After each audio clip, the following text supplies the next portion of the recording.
Now, of course, people ask me all the time. They say to me, what is the secret to success? But before I start, I just wanted to say these are my rules, and I think that they can apply to anyone, but that is for you to decide, because not everyone is the same. There's some people that just like to kick back and coast through life, and others want to be very intense and want to be number one and want to be successful. And that's like me. I always wanted to be very intense. I always wanted to be number one. I took it very seriously in my career. So this was the same when I started with bodybuilding. I didn't want to just be a bodybuilding champion. I wanted to be the best bodybuilder of all times. The same was in the movies. I didn't want to just be a movie star. I wanted to be a great movie star. That's the highest paid movie star and have above the title billing. And so this intensity always paid off for me. This commitment always paid off for me. So here are some of the rules. The first rule is trust yourself. What I mean by that is so many young people are getting so much advice from their parents and from the teachers and from everyone. But what is most important is that you have to dig deep down and ask yourselves, who do you want to be? Not what, but who. And I'm talking about not what your parents and teachers want you to be, but you. I'm talking about figuring out for yourselves what makes you happy, no matter how crazy it may sound to the people. I was lucky growing up because I did not have the television, or I didn't have telephones, I didn't have the TV, the computers and the iPods. And of course Twitter was then something that birds did outside the window. But I didn't have all the distractions and all this. I spent a lot of time by myself so I could figure out and listen to what is inside my heart and inside my head. And I recognized very quickly that inside my head and heart were a burning desire to leave my small village in Austria. Not that there was something wrong with Austria, it's a beautiful country, but I wanted to leave that little place and I wanted to be part of something big. The United States of America, a powerful nation, the place where dreams can come true. I knew when I come over here I can realize my dreams. And I decided that the best way for me to come to America was to become a bodybuilding champion, because I knew that was my ticket. The instant that I saw a magazine cover of my idol, Reg Park. He was Mr. Universe, he was starring in Hercules movies, he looked strong and powerful, he was so confident. So when I found out he got that way, I became obsessed, and I went home and I said to my family, I want to be a bodybuilding champion. Now you can imagine how that went over in my home in Austria. My parents, they couldn't believe it. They would have been just happy if I would have become a police officer like my father, or married someone like Heidi, who had a bunch of kids and ran around like the Van Trapp family in Sound of Music. That's what my family had in mind for me, but something else burned inside me. Something burned inside me. I wanted to be different. I was determined to be unique. I was driven to think big and to dream big.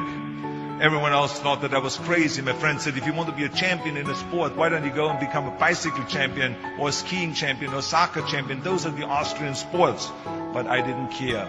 I wanted to be a bodybuilding champion and use that to come to America and use that to go into the movies and make millions of dollars.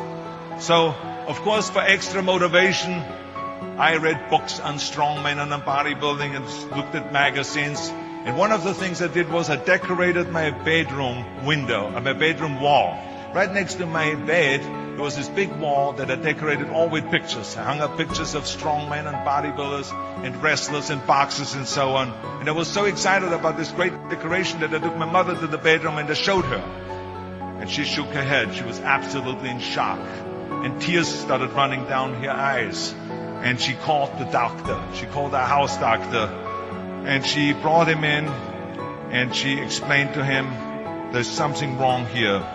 She said, she looked at the wall with the doctor and she says, where did I go wrong? I mean, all of Arnold's friends have pictures on the wall of girls. And Arnold has all these men, but it's not just men, they're half naked. And they're oiled up with baby oil. I mean, what is going on here? Where did I go wrong? So you can imagine, the doctor shook his head and he said, there's nothing wrong. At this age, you have idols and you go and have those. This is just quite normal. So this is rule number one. I wanted to become a champion. I was on a mission. So rule number one is, of course, trust yourself no matter how and what anyone else thinks. And of course, rule number two is break the rules. We have so many rules in life about everything. I say break the rules, not the law, but break the rules. My wife has a t-shirt My wife has a t-shirt that says, well-behaved women rarely make history. Well, you know, I don't want to burst her bubble, but the same is true with man. It is impossible to be a maverick or a true original if you're too well-behaved and don't want to break the rules. You have to think outside the box. That's what I believe. After all, what is the point of being on this earth if all you want to do is be liked by everyone and avoid trouble? The only way that I ever got any place was by breaking some of the rules. After all, I remember that after I was finished with my bodybuilding career, I wanted to get into acting and I wanted to be a star in films. You can imagine what the agent said when I went to meet all those agents. Everyone had the same line that it can't be done. The rules are different here. It says, look at your body. You have this huge, monstrous body, overly developed, that doesn't fit into the movies. You don't understand. This was 20 years ago, the Hercules movies.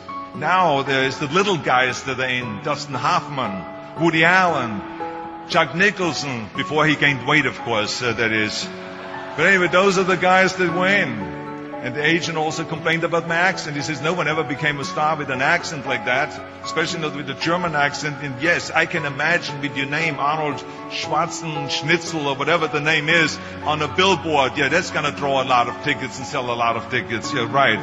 So this is the kind of negative attitude they had, but I didn't listen to those rules. Even though they were very nice and they said, look, we can get you some bit parts. We can get you to be, playing a wrestler or a bouncer.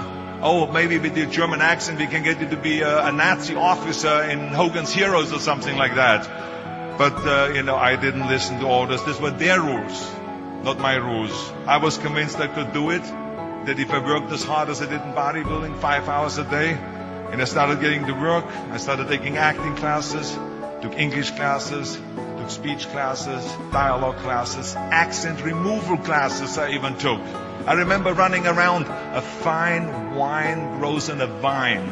See, because Germans had difficulties with the F and the W and the V. So fine wine grows on a vine. I know what some of you now say is I hope that Arnold got his money back. But let me tell you something. I had a good time doing those things and it really helped me. And finally I broke through. And I started getting the first parts in TV, Streets of San Francisco. Lucille Ball hired me. I made Pumping Iron, Stay Hungry, and then I got the big break in Conan the Barbarian. And there the director said, if we wouldn't have Schwarzenegger, we would have to build one. Now think about that. And then when I did Terminator, I'll be back.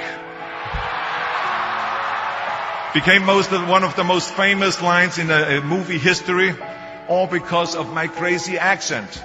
Now think about it. The things that the agent said will be totally a detriment and will be impossible for me to get a job. All of a sudden became an asset for me. All of those things, my accent, my body and everything. So it just shows you never listen that you can't do something. And you have to work your way up. Of course, run for something else first. I mean, it was the same when I ran for governor. The same lines that you have to work your way up. It can't be done. And then, of course, I ran for governor, and the rest, of course, is history. They said you have to start with a small job as mayor, and then as assemblyman, and then as lieutenant governor, and then as governor. And they said, that's the way it works in a political career. I said, I'm not interested in a political career. I want to be a public servant. I want to fix California's problems and bring people together and bring the parties together. So, like I said, I decided to run. I didn't pay attention to the rules, and I made it, and the rest is history. Which of course brings me to rule number 3. Don't be afraid to fail. Anything I've ever attempted, I was always willing to fail. In the movie business, I remember that you pick scripts. Many times you think this is a winning script, but then of course you find out later when you do the movie that it didn't work, and the movie goes in the toilet.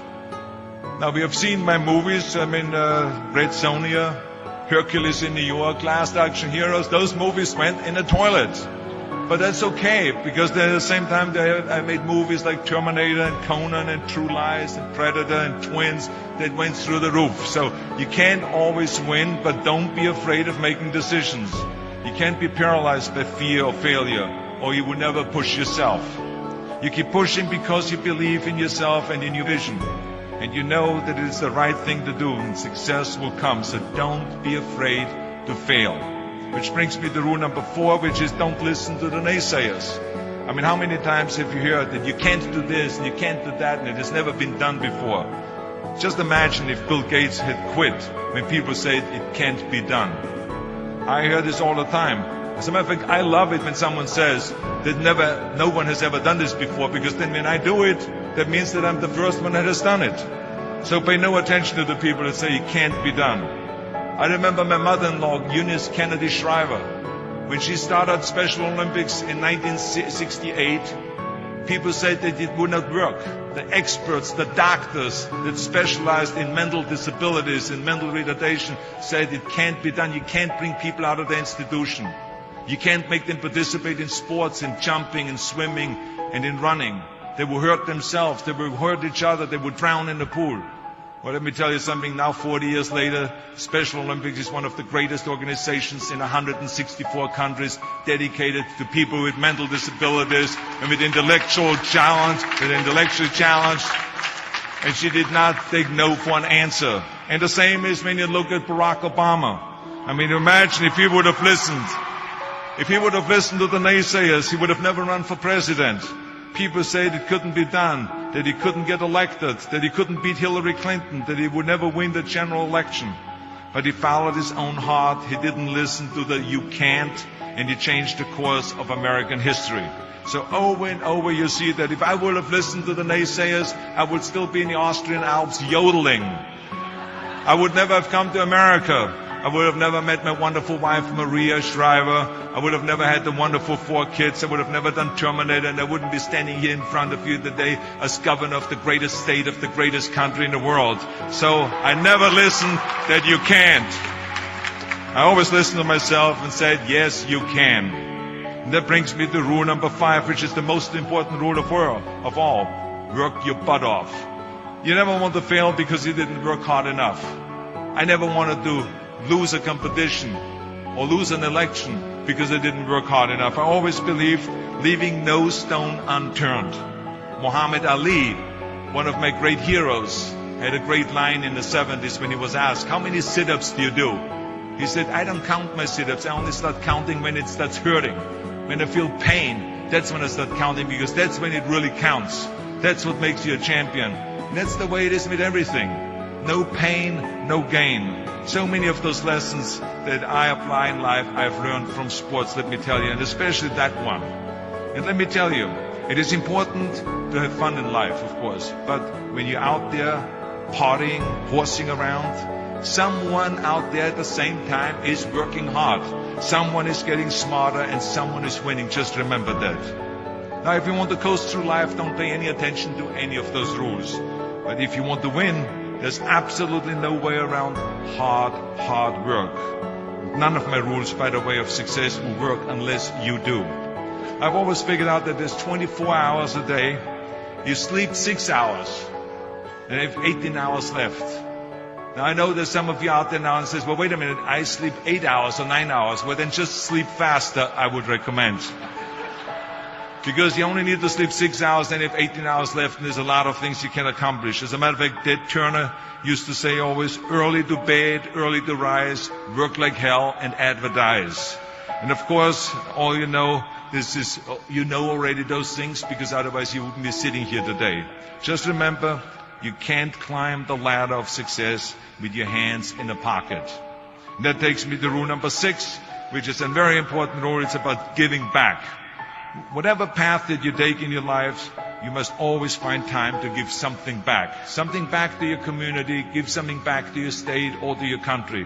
And my father-in-law, Sergeant Shriver, who is a great American, truly great American, who started the Peace Corps, the Job Corps, legal aid to the poor. He said at Yale University to the students at a commencement speech, tear down that mirror. Tear down that mirror that makes you always look at yourself. And you will be able to look beyond that mirror, and you will see the millions of people that need your help. And let me tell you something, reaching out and helping people will bring you more satisfaction than anything else you've ever done. As a matter of fact, today, after having worked for Special Olympics and having started after-school programs, have promoted fitness, and now with my job as governor, I can tell you, playing a game of chess with an 8-year-old kid in an inner-city school is far more exciting for me than walking down another red carpet of a movie premiere. So let me tell you, as you prepare to go off into the world, remember those 6 rules.